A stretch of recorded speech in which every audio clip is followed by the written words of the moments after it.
నమస్తే జిఎన్ఆర్ టీవీకి స్వాగతం. బులెటిన్ల ముందుగా హెడ్లైన్స్ చూద్దాం.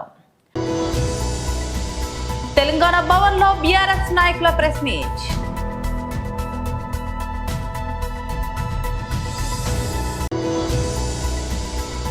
కేంద్ర మంత్రి కిషన్ రెడ్డి మీడియాతో మాట్లాడారు.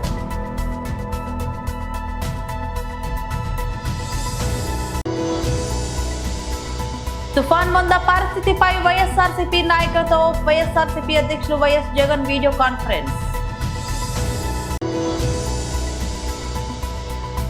విరాట్ కోహ్లీ 18వ నెంబర్ జెర్సీతో బరిలోకి దిగిన రిషబ్ పంత్. తెలంగాణ భవన్లో బీఆర్ఎస్ నాయకులు ప్రెస్ మీట్ నిర్వహించారు. ముఖ్యంగా ఉమ్మడి వరంగల్ జిల్లా, ఉమ్మడి ఖమ్మం జిల్లా, ఉమ్మడి నల్గొండ జిల్లా, కరీంనగర్, సిద్దిపేట ఈ ప్రాంతాలలో లక్షలాది ఎకరాలలో పంట నష్టం జరిగింది. మొక్కజొన్న, వరి ధాన్యం, సోయాబీన్, పత్తి ప్రస్తుతం ఇప్పటికే నష్టపోతున్నామన్న రైతులందరికీ ఇంకా భారీ నష్టం జరిగింది. జరిగిన నష్టాన్ని చూసి రైతాంగం మొత్తం తల్లడిల్లుతా ఉన్నది. పశువులు చనిపోయినాయి, గొర్రెలు మేకలు చనిపోయినాయి. మా జనగామ అదే ఉమ్మడి వరంగల్ జిల్లాలో కూడా ఎక్కువగా గ్రామసీమల్లో రోడ్లు కూడా కట్టయినాయి. ఇంత నష్టం జరిగినా ప్రభుత్వ యంత్రాంగం అనేది చీమ కొట్టినట్లు లేదు. ముఖ్యమంత్రి గారు కానీ, మంత్రులు కానీ, ఇన్ఛార్జ్ మినిస్టర్ కానీ, ప్రత్యేక అధికారుల జాడే లేదు. అసలు ఇవన్నీ జరుగుతున్నాయని కూడా వాళ్ళకి తెలుసా తెలియదు అనేది మనకు అర్థం కావట్లేదు. ఇవాళ ఒకవైపు పంట నష్టం గతంలో జరిగింది, అది కూడా మేము చూసి చేస్తామని చెప్పేసి వ్యవసాయ శాఖ మంత్రి గారు, రెవెన్యూ శాఖ మంత్రి గారు తిరిగి కేంద్రానికి కూడా ఇన్ఫార్మ్ చేసినామన్నారు. గత వానాకాలంలో జరిగిన పంట నష్టాన్ని కూడా ఈ రోజు కూడా ₹1 కూడా ఇవ్వలే. ఒక్కొక్క పంట చూస్తే ఒక్కొక్క బాధ ఉన్నది. ఇవాళ మొక్కజొన్న దరిదాపుగా 6.5 లక్షల ఎకరాల్లో 4 లక్షల మంది రైతులు అలా మొక్కజొన్నని సాగు చేస్తూ ఉన్నారు. మొక్కజొన్న ఈ రాష్ట్రంలో దరిదాపుగా ప్రతి ఎకరానికి 30 క్వింటాలు, దరిదాపుగా 28 నుంచి 32 క్వింటాలు కూడా పంట పండుతుంది. కానీ ఈ రాష్ట్ర ప్రభుత్వం యొక్క పాలసీ వల్ల కఠినమైన నిర్ణయాలు పెట్టినారు. మార్క్ఫెడ్ ద్వారా వాళ్ళు పెట్టిన నిబంధనలు ఏమున్నాయంటే, 1 ఎకరానికి 18 క్వింటాలు మాత్రమే మేము తీసుకుంటాం. ఆ ఎకరం భూమి ఎవరనేది ఆ ఓనర్ వచ్చి వేలిముద్ర వేస్తేనే తీసుకుంటాం. కౌలు రైతులది తీసుకోం. అంటే కౌలు రైతులకు మొత్తం కూడా మేము మొత్తం ఆకాశాన్ని తీసుకొచ్చేసి ఇక్కడ మీ చేతిలో పెడతాం. కేంద్ర మంత్రి శ్రీ జి కిషన్ రెడ్డి మీడియాతో మాట్లాడారు. పశువుల రవాణాపై కూడా అనేక నియమ నిబంధనలు ఉన్నాయి. కానీ ఏ ఒక్కటి కూడా ఈరోజు తెలంగాణ రాష్ట్రంలో గత 10 సంవత్సరాలుగా ఆ యొక్క నామ్స్ కానీ, ఆ యొక్క రూల్స్ కానీ, ఆ చట్టాలు కానీ అమలు జరగడం లేదు. ఈ చట్టాన్ని రక్షించాల్సినటువంటి పోలీసులు, ఈ చట్టాలను కఠినంగా అమలు చేయాల్సినటువంటి పోలీసులు పూర్తిగా ఈ మాఫియాల చేతిలో కీలుబొమ్మలుగా మారి ఈరోజు గోరక్షకులపైననే, ప్రజలపైననే దాడి చేస్తున్నటువంటి విషయం మనం చూస్తూ ఉన్నాం. పూర్తిగా పోలీస్ వ్యవస్థ వైఫల్యం చెందింది.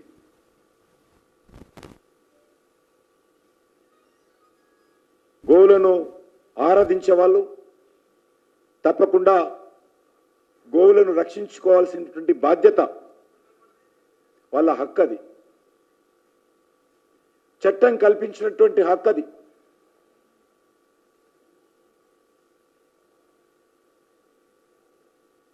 కానీ ఈరోజు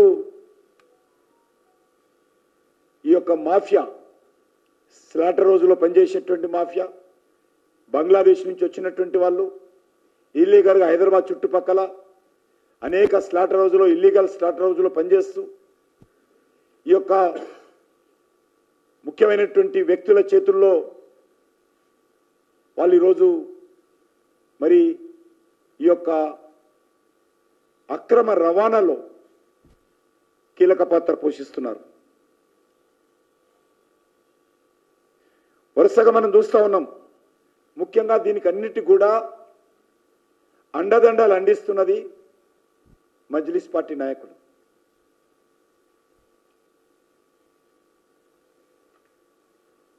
ఈరోజు ఇబ్రాహీం ఖురేషి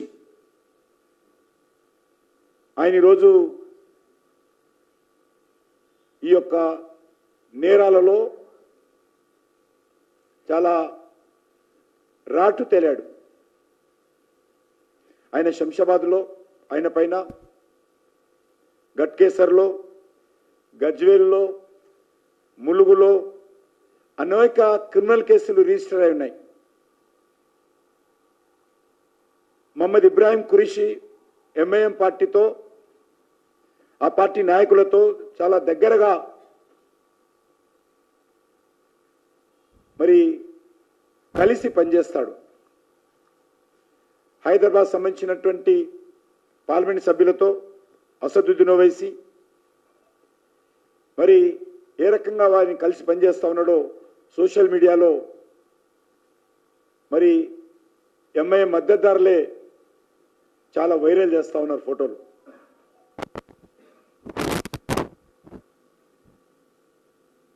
ఈ యొక్క గోవుల యొక్క స్మగ్లింగ్, గోవుల యొక్క అక్రమ రవాణా ఎవరైనా తుఫాన్ మంద పరిస్థితిపై వైఎస్ఆర్సీపీ నాయకులతో వైఎస్ఆర్సీపీ అధ్యక్షులు వైఎస్ జగన్ వీడియో కాన్ఫరెన్స్ నిర్వహించారు. వాళ్ళ రైతు తీవ్రంగా నష్టపోయిన పరిస్థితులు ఎక్కువగా కనిపిస్తూ ఉన్నాయి. శ్రీకాకుళం నుంచి మొదలెడితే దాదాపుగా నెల్లూరు దాకా కూడా,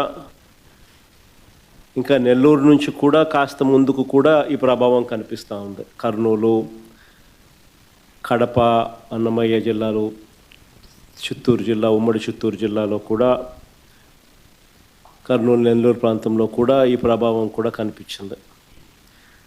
దాదాపుగా 25 జిల్లాల పరిధిలో, 396 మండలాల పరిధిలో, 3320 గ్రామాల పరిధిలో దీని ప్రభావం కనిపించింది. ఇలాంటి పరిస్థితుల్లో రైతులకు మనం తోడుగా నిలబడాల్సిన అవసరం చాలా ఉంది. దాదాపుగా ఉజ్జాయింపుగా లెక్కల ప్రకారము, మనకున్న సమాచారం ప్రకారం దాదాపుగా 15 లక్షల ఎకరాల మీద దీని ప్రభావం పడుతూ ఉంది. దాదాపుగా ఇందులో 11 లక్షల ఎకరాలు వరి మీదనే ప్రభావం పడుతూ ఉంది. 39 లక్షల ఎకరాలలో మామూలుగా వరి సాగయ్యే పరిస్థితి ఉంటే, అందులో దాదాపుగా 11 లక్షల ఎకరాలలో దీని ప్రభావం పడుతూ ఉన్న పరిస్థితులు కనపడుతూ ఉంది. దాదాపుగా 1,15,000 ఎకరాలకు సంబంధించి పత్తి, దాదాపుగా మరో 1,15,000 ఎకరాలకు సంబంధించి వేరుశనగ, మరో 2 లక్షల ఎకరాలకు సంబంధించిన మొక్కజొన్న, మరో దాదాపుగా 2 లక్షల ఎకరాలకు సంబంధించిన హార్టికల్చర్ పంటల మీద తీవ్రమైన ప్రభావం, దాదాపుగా 15 లక్షలు. గాయం నుంచి కోలుకున్న రిషబ్ పంత్ దక్షిణాఫ్రికా ఏతో జరుగుతున్న అనాధికార టెస్ట్ సిరీస్ లో పాల్గొంటున్నారు. భారత్ ఏ జట్టుకు సారథిగా వ్యవహరిస్తున్నాడు. బెంగళూరులోని సెంటర్ ఆఫ్ ఎక్సలెన్స్ మైదానంలో ప్రారంభమైన తొలి మ్యాచ్ లో టాస్ గెలిచిన రిషబ్ పంత్ బౌలింగ్ ఎంచుకున్నాడు.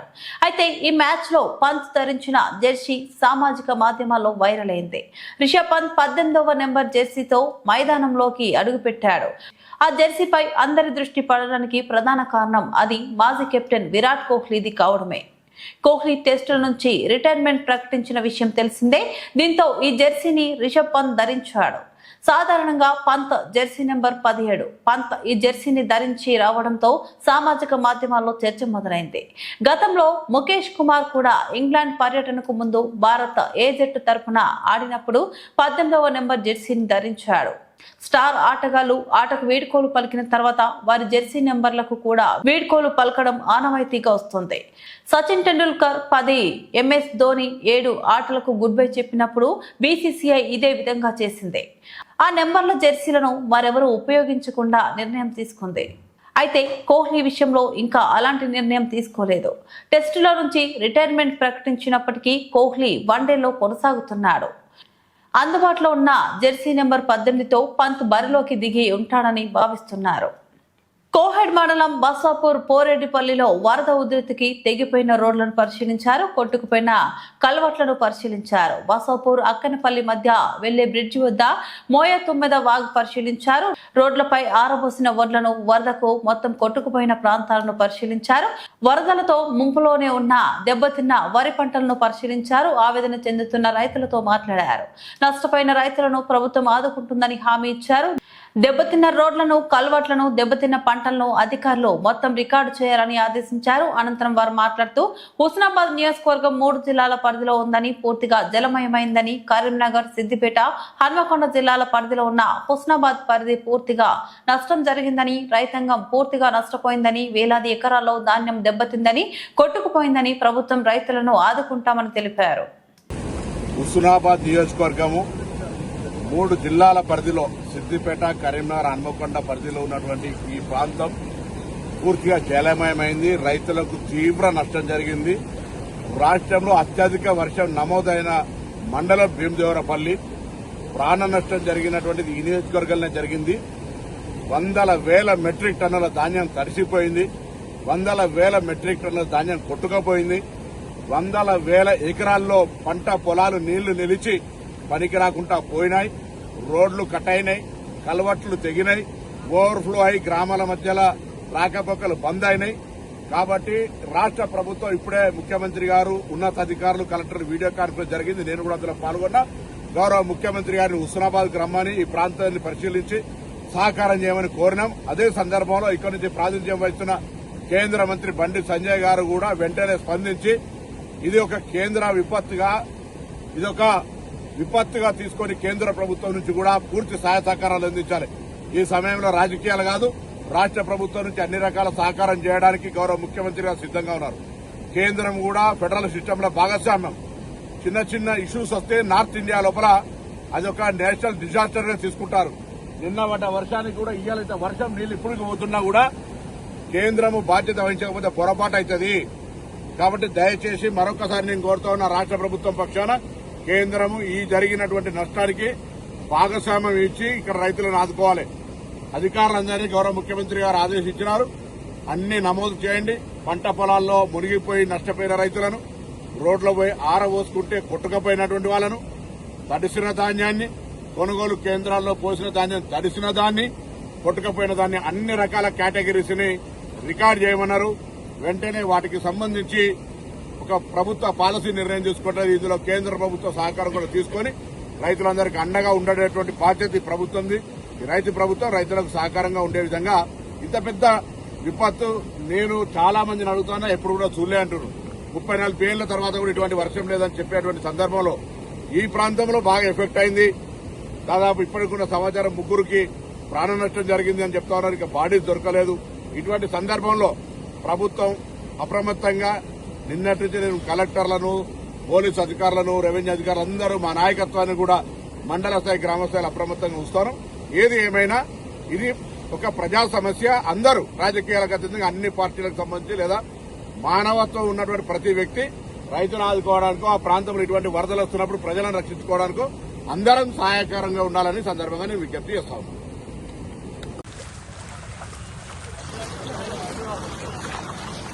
నాగర్ కర్నూలు జిల్లా కొల్లాపూర్ మండలం రామాపురం గ్రామంలో పశువుల వాగుపై బ్రిడ్జి నిర్మాణం చేపట్టాలని డిమాండ్ చేస్తూ గ్రామస్తులు చంద్రయ్య యాదవ్ ప్రవహిస్తున్న వాగులో కూర్చొని నిరసన తెలిపారు. ఈ నిరసన దీక్షకు గ్రామస్తులు మద్దతు ఇచ్చారు. చిన్నపాటి వర్షానికి పశువుల వాగుకు ఉధృతంగా వరద వస్తుందని ఎన్నోసార్లు ప్రజాప్రతినిధులకు అధికారులకు బ్రిడ్జి నిర్మాణం చేపట్టాలని కోరడం జరిగిందని కానీ ఎవరు స్పందించడం లేదని విమర్శించారు. పశువుల వాగుపై బ్రిడ్జి నిర్మించకపోవడంతో చాలా సార్లు వాగు దాటుతుంటే ప్రమాదాలు చోటు చేసుకుంటున్నాయని, రైతులు పొలాలకు వెళ్లాలంటే ఇబ్బందులు పడుతున్నారని ఆవేదన వ్యక్తం చేస్తున్నారు. నా పేరు ఆకునమూని చంద్రయ్య యాదవ్, సామాజిక కార్యకర్తని. మాది రామాపురం గ్రామం, కొల్లాపూర్ అసెంబ్లీ నియోజకవర్గం, నాగర్ కర్నూలు జిల్లా, తెలంగాణ రాష్ట్రం. మా రామాపురం గ్రామంలో గత 4-5 దశాబ్దాలుగా అంటే 40-50 సంవత్సరాలుగా ఈ పసులవాగు అంటే వర్షాకాలం వచ్చిందంటే నిత్యం పసులవాగుపై నీరు ప్రవహించడం వలన గ్రామ రైతులు ప్రజలు ఈ వాగు దాటి పంట పొలాలకు వెళ్ళాలన్నా ఈ వాగు పక్కనే ఇక్కడనే శ్మశాన వాటిక ఉంది. శ్మశాన వాటికకు ఎవరైనా దురదృష్టంగా చనిపోతే శ్మశాన వాటికి వెళ్ళాలన్నా ఇక్కడ ప్రజలందరూ కొలుచుకునే అందరికీ ఇష్టమైన భక్తి ఇష్టమైన దేవుడు వెంకటేశ్వర స్వామి దేవాలయం కూడా టెంపుల్ కూడా ఇక్కడనే ఉంది. అంటే ప్రతి నిత్యము ఈ వాగు దాటి వెళ్తే కానీ పంట పొలాలకు వెళ్ళలేరు. పంట పొలాలకు వెళ్ళాలన్నా శ్మశాన వాటికి వెళ్ళాలన్నా టెంపుల్కి వెళ్ళాలన్నా ఉన్నది ఒకే ఒక దారి, ఈ రహదారి, ఈ బాట మరి ప్రజలు వెళ్ళాలంటే వాగు ప్రవహించడం వలన ప్రజలకు దాదాపు 40-50 సంవత్సరాలు ఎన్నో ఇబ్బందులు ఎదుర్కొన్నారు, ముఖ్యంగా మహిళా రైతులు. కాబట్టి ఇప్పటికైనా ఈ ప్రజల ఓటుతో ఎన్నికవుతున్న ఈ 40-50 సంవత్సరాలుగా ప్రజల ఓటుతో ఎన్నికవుతున్న ప్రజాప్రతినిధులు కేవలం ఉత్సవ విగ్రహాలుగా చూస్తున్నారే కానీ ఈ యొక్క ప్రజల యొక్క సమస్యలకు పరిష్కారం చూపాలనే ఒక ఆలోచన ఈ యొక్క ప్రజాప్రతినిధులకు లేకపోవడం దురదృష్టకరం. అందుకనే ఇప్పటికైనా ఈ కొల్లాపూర్ అసెంబ్లీ నియోజకవర్గంలో దాదాపు 22 సంవత్సరాలుగా ఎమ్మెల్యేగా మంత్రిగా కొనసాగుతున్న మంత్రి జూపల్లి కృష్ణారావు గారికి ఇక్కడి గ్రామ ప్రజలు దాదాపు 6-7 పర్యాయాలుగా ఓట్లు వేసి వారిని గెలిపించడం జరిగింది. మరి గెలిపించిన ఈ ప్రజలకు కూడా కృష్ణారావు గారు చేసింది ఏంటంటే ఇప్పటికీ ఒక వాగు బ్రిడ్జి నిర్మాణం చేయలేకపోయారు. కాబట్టి ఇప్పటికైనా స్థానిక మంత్రి జూపల్లి కృష్ణారావు గారు ఈ యొక్క ప్రజల యొక్క సమస్యను బాధను అర్థం చేసుకుని వెంటనే ఈ పసలవాగుపై బ్రిడ్జి నిర్మాణాన్ని చేపట్టాలని నేను మంత్రి గారిని డిమాండ్ చేస్తున్నాను. మరి ముఖ్యంగా అంటే దాదాపు 6 సంవత్సరాల క్రితం ఇక్కడ ఇదే వాగులో అదేవిధంగా బస్టాండ్ కూడలిలో కొల్లాపూర్ పెబ్బర్ రహదారి పైన నిరసన కార్యక్రమం చేస్తే అప్పటి శాసనసభ్యులు హర్షవర్ధన్ రెడ్డి గారు స్పందించి ఇక్కడికి వచ్చి చూసి ఈ పసలవాగుపై బ్రిడ్జి నిర్మాణం చేపట్టాలి, లేకుంటే ప్రజలు ఈ పసలవాగు దాటడానికి వీల్లేదు, ఖచ్చితంగా బ్రిడ్జి నిర్మాణం చేస్తే తప్ప ప్రజలకు పంట పొలాలకు వెళ్ళడానికి ఈ దారి పనికొస్తుందనే ఆలోచనతో వాళ్ళు గుర్తించి తదనంతర కాలంలో 2,60,00,000 రూపాయలతో బ్రిడ్జి నిర్మాణానికి శంకుస్థాపన చేయడం జరిగింది 2023 ఆగస్టు 27వ తారీఖు నాడున. కానీ ఆ తర్వాత జరిగిన శాసనసభ ఎన్నికల్లో వారు ఓడిపోవడము, హర్షవర్ధన్ రెడ్డి గారు ఓడిపోవడము, ఆ తర్వాత అప్పుడు జరిగిన ఎన్నికలలో స్థానికంగా ఉన్న ఎమ్మెల్యే మంత్రి జూపల్లి కృష్ణారావు గారు గెలవడం జరిగింది. గెలిచిన తర్వాత కూడా మంత్రి గారు స్వయంగా ఈ వాగు దగ్గరికి వచ్చి చూసి ఖచ్చితంగా ఈ ప్రజలకు బ్రిడ్జి నిర్మాణం చేస్తేనే మాట దాటడానికి సౌలభ్యంగా ఉంటుంది అని చెప్పి ఇక్కడ ప్రజలు మీడియా సమక్షంలో మాట చెప్పిండు 2024 జనవరి 17వ తారీఖున. మరి స్వయంగా మంత్రి గారు మాట చెప్పి కూడా ఇప్పటికీ దాదాపు 20 నెలలు కావస్తుంది. అయినప్పటికీ ఇప్పటి వరకు ఎలాంటి ఉలుపు లేదు, పలుకు లేదు, ఈ బ్రిడ్జి నిర్మాణం ఎలాంటి ముందడుగు వేయలేదు. కాబట్టి ఇప్పటికైనా మంత్రి గారిని ప్రధానంగా డిమాండ్ చేసేది ఈరోజు ఈ ప్రజాగర్జన నిరసన దీక్ష చేసేది, జలదీక్ష చేసేది బ్రిడ్జి నిర్మాణం కోసమే. కాబట్టి ఇప్పటికైనా స్థానికంగా ఉన్న మంత్రి గారు స్పందించి వెంటనే ఈ పసలవాగుపై బ్రిడ్జి నిర్మాణాన్ని చేపట్టాలని నేను ఒక సామాజిక కార్యకర్తగా, గ్రామానికి చెందిన వ్యక్తిగా, సామాజిక బాధ్యతగా నేను మంత్రి గారిని డిమాండ్ చేస్తున్నాను. హైదరాబాద్ శ్రీశైలం వెళ్లేవారు వాయిదా వేసుకోవడం మంచిది. వర్షాలు కురుస్తున్న నేపథ్యంలో డిండి ప్రాజెక్టు అలుగు వద్ద NH 765 రోడ్డు కోతకు గురైనందున అధికారులు హైదరాబాద్ శ్రీశైలం రాకపోకలు నిలిపివేశారు.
బులెటిన్ ముగించే ముందు మరోసారి హెడ్లైన్స్ చూద్దాం.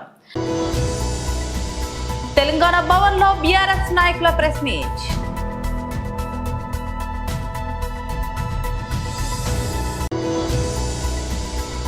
కేంద్ర మంత్రి కిషన్ రెడ్డి మీడియాతో మాట్లాడారు.